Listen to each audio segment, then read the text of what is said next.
अहम फैसला आ चुका है जिसका सब लोगों को इंतजार था कि फैसला क्या आएगा, पाकिस्तान खेलेगा नहीं खेलेगा, पाकिस्तान क्या करेगा, बॉयकॉट करेगा। ये 2-4 ऑप्शंस थी जिनको मद्देनजर रखा जा रहा था कि कौन सी ऑप्शन पाकिस्तान चूज करेगा। तो फाइनली डिसाइड हो चुका है कि पाकिस्तान T20 वर्ल्ड कप का हिस्सा बनेंगे। और जराए के मुताबिक खबर यह है कि वो लोग अपने बाजू पे काली पट्टी बांधेंगे, लेकिन वो लोग खेलेंगे।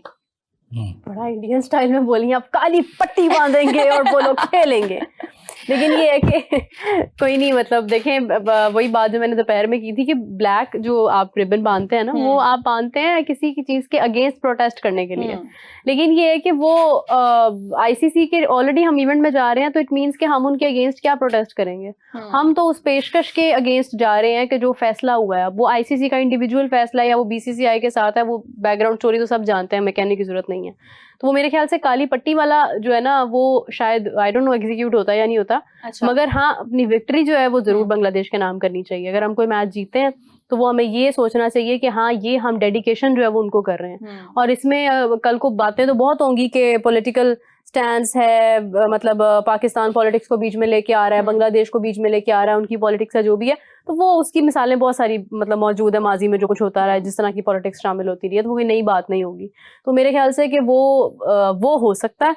मगर ये जो ब्लैक रिबन वाला है, ये या तो स्पेसिफिकली इंडिया वाले मैच में करेंगे या फर्स्ट मैच में करेंगे। तो ये एक सवालिया निशान है कि अगर करते हैं तो फिर किस मैच में करते हैं और फिर उसका रिजल्ट क्या निकलता है। अली, आप कैसे इस सारे सिनेरियो को देखते हो कि पाकिस्तान ने फाइनली डिसाइड कर लिया कि हम लोग वर्ल्ड कप का हिस्सा बनेंगे, हम लोग बायकॉट नहीं करेंगे, हम लोग परफॉर्म करेंगे, लेकिन हम लोग जो है ब्लैक रिबन्स आर्म बैंड के ऊपर पहनेंगे और ये सब सीन्स होंगे। तो क्या कहेंगे इस बारे में? क्या पाकिस्तान को वाकई में बाइकआउट करना चाहिए था? और जो सी ऑप्शन 3-4 थी हम लोग को देखने को मिली कि कौन पाकिस्तान चूज करेगा, तो ये वाली ऑप्शन ठीक है? देखिए, वही अली की तरफ से थोड़ा सा मैं थोड़ी देर तक आपको इस पर अच्छा, चलो ठीक है। मीरा, आप बताएं। वही बात है, अभी दोपहर में डिस्कस की 3-4 ऑप्शन थी जिसको हम लोग देख रहे थे कि ये चीजें हो सकती हैं, लेकिन चूज किया गया कि आर्म बैंड्स पहने जाएंगे, लेकिन परफॉर्म हम लोग करेंगे। देखिए, बात ये है कि हमारी जो टीम कॉम्बिनेशन हमारा बना है ना, वो बहुत शानदार है। और ऑनेस्टली जितने भी प्लेयर्स हैं, आज भी इनका प्रैक्टिस सेशन जारी था, बड़ी अच्छी परफॉर्मेंसेस दे रहे थे, बड़ी अच्छी कोशिश कर रहे थे। तो उसमें नजर आ रहा था कि मतलब प्लेयर्स जो है ना, वो जिस तरह अभी प्रैक्टिस मैच के दौरान साइम ने जो है वो सेंचुरी की है, 106 रन बनाया उसने 45 बॉल्स पर शायद, और साहिबजादा फरहान ने भी 73 रन बनाए हैं 40 समथिंग बॉल्स के ऊपर। तो वो ये है कि वो दोनों अच्छे टच में नजर आ रहे हैं, हमारा टॉप ऑर्डर अच्छे टच में है। फिर उसके बाद अगर आप बॉलिंग की बात करते हैं, बॉलिंग एंड से भी बड़ी अच्छी बॉलिंग हो रही है। शाहीन बिल्कुल फिट है, ही इज कम्प्लीटली फाइन, मैं खुद मिलकर आई हूँ आज। तो मतलब ये है कि एवरीथिंग इज गोइंग परफेक्टली, कि मतलब वो हमारे ना टीम में कोई मसला है, सच ना स्क्वाड में कोई मसला है, विच टेल्स के मतलब जो हमारा जीतने के जो इम्कानात हैं वो ये ऑस्ट्रेलिया सीरीज बता देंगे वो कितने ज्यादा, क्योंकि ऑस्ट्रेलिया सीरीज के लिए हम लोग बहुत मोटिवेटेड हैं। आपने बात की आप शाहीन से आज मिलकर आ रही हैं, मतलब वो खेल रहे थे ना, मैंने देखा है ना उनको, तो उसकी परफॉर्मेंस से क्या लगा? क्योंकि हम लोग बात कर रहे हैं, मैं नहीं, तो वो परफेक्टली फाइन, फिट हैं कि नहीं है? He is perfectly fine. उसकी इंजरी को इतनी मतलब बड़ी नोयत की नहीं थी, तो वो बिल्कुल ठीक है और वो फिट है और वो खेल रहा था, अच्छा खासा प्रैक्टिस कर रहा था, वो जस्ट परफेक्टली फाइन। लेकिन हम लोग को पता तो तभी चलेगा अगर ऑस्ट्रेलिया के अगेंस्ट ये लोग अच्छी परफॉर्मेंस देते हैं, तो हम लोग को आधी चीजें तो तभी डिसाइड हो जाएंगी और पता चल जाएगा कि पाकिस्तान T20 वर्ल्ड कप के अंदर किस तरह से परफॉर्म करने वाला है।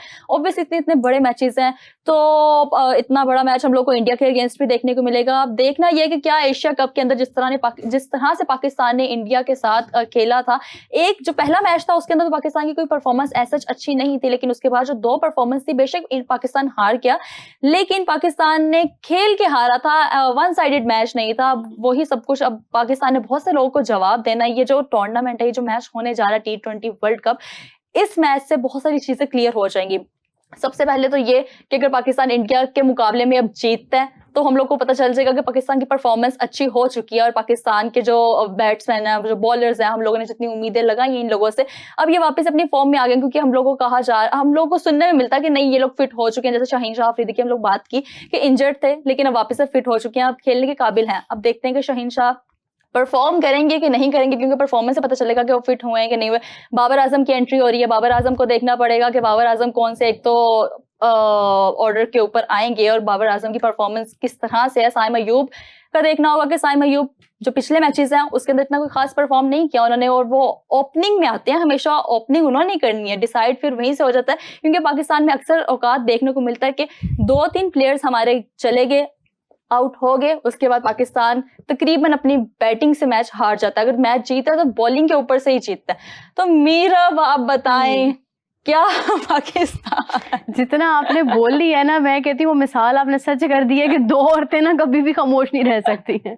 वो एक मतलब है, कहते हैं ना कि वो अगर दो औरतें होंगी तो कितनी रोटियां बनेगी, वो कहते हैं एक भी नहीं बनेगी, कि दोनों बातें ही करती रहेंगी। तो वो आपने माशाल्लाह इतना लंबा बयान दिया है, ज्ञान दिया, मतलब बयान दिया, ज्ञान दिया जो अच्छा भी दिया, अच्छा बोल रही लेकिन हैं आप, अच्छा लगा मुझे। लेकिन यही है कि क्या पूछना चाह रही हैं? पूछना यही चाहूंगी कि पाकिस्तान क्या ओवरऑल हमारी टीम, सबके सब प्लेयर्स, हमारे बैट्समैन, हमारे बॉलर्स, हमारे ऑलराउंडर, हमारे विकेट कीपर, क्या सब रेडी हैं? हम लोग T20 वर्ल्ड कप के अंदर अपनी बेस्ट परफॉर्मेंस देंगे कि वापस हम लोगों को बहुत सारे लूप होल्स देखने को मिलेंगे? नहीं, ऐसा नहीं है, हमारी परफॉर्मेंस अच्छी होगी, हमें होपफुल रहना चाहिए, क्योंकि टीम अच्छी है। मैं बार बार कह रही हूँ कि हमारी टीम जो है वो सिलेक्शन जो है वो बुरी नहीं हुई है इस बार। हर दफ़ा ही होता है कि जब वर्ल्ड कप आता है तो हम अपनी बेस्ट टीम के साथ नहीं जाते हैं। हम कहते हैं कि हमारी ए टीम नहीं है, हमारे ए प्लेयर्स नहीं है, ये किसको कहाँ से ले आए, इसको क्यों नहीं लाया, उसको क्यों नहीं लाया, तो मतलब बहुत सारे सवाल होते हैं।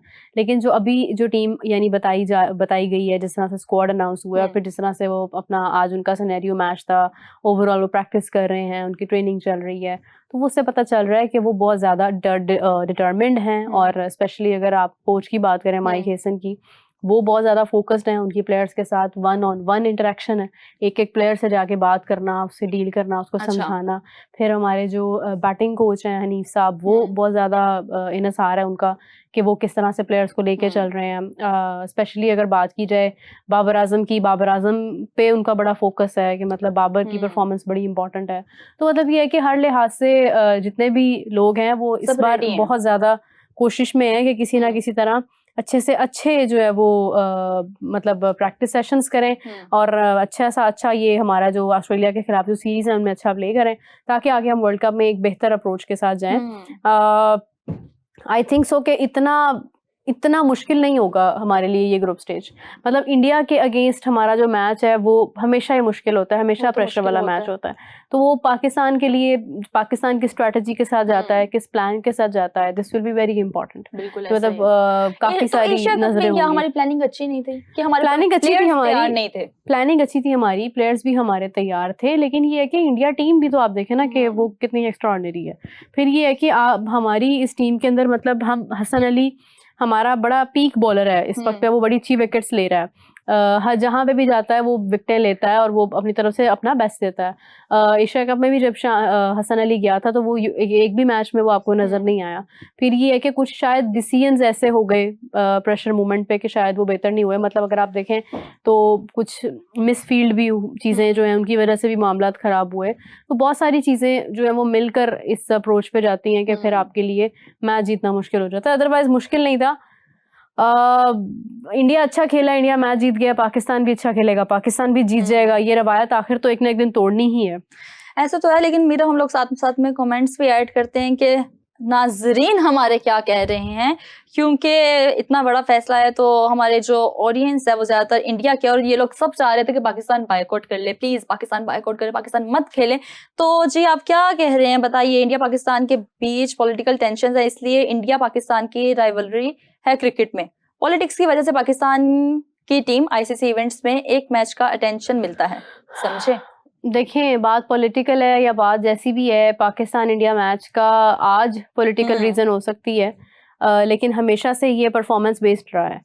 आपको वही मैचेस याद होंगे कि जब वसीम अकरम के आपको यॉर्कर्स याद होंगे, आपको वकार यूनुस की बॉलिंग याद होगी, आपको शुएब अख्तर के बाउंसर्स याद होंगे, आपको जो है वो इंजमामुल हक के रन्स याद होंगे। मतलब कौन कौन सा मोमेंट ऐसा होगा कि जब पाकिस्तान के बॉलिंग अटैक को नंबर 1 बॉलिंग अटैक कहा जाता था, पाकिस्तान की परफॉर्मेंस को नंबर 1 परफॉर्मेंस कहा जाता था। पाकिस्तान ने आखिर जितने भी रिकॉर्ड्स बनाए मतलब अपने इंडिया के साथ मैचेस के, उसमें जितने भी मैचेस वो जीते हैं, चाहे वो बायलैटरल सीरीज थी या वो दूसरे मैचेस थे, उसमें आखिर कुछ था तो वो लेकर गए थे।